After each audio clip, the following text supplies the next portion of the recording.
Unsa poy hubad aning natawo ta sa Mayo 2? O kung ikaw na tao sa maayo dos, maayo ka sa negosyo, ug kugihan ka, ug dili ka dalo sa imong isig ka tawo ug imong mga ginikanan, ug usahay sa puton, dili ka magtingog-tingog, ug magtrabaho ka,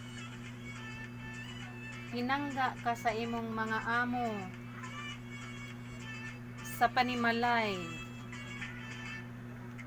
hikutado ka, o gusto ka nga motarbaho sa laing nasod, kay ang plano nimo magpatukod kag mga balay, kay aron imuhang inegosyo nga ug ang imong mga igsuon magsalig sad diha kanimo, ug ikaw pinangga ka sa imuhang mga ginikanan ug mga igsuon, ug pagbantay usab, kay aron maminyo ka og tarong, makakitag bana or asawa nga tarong.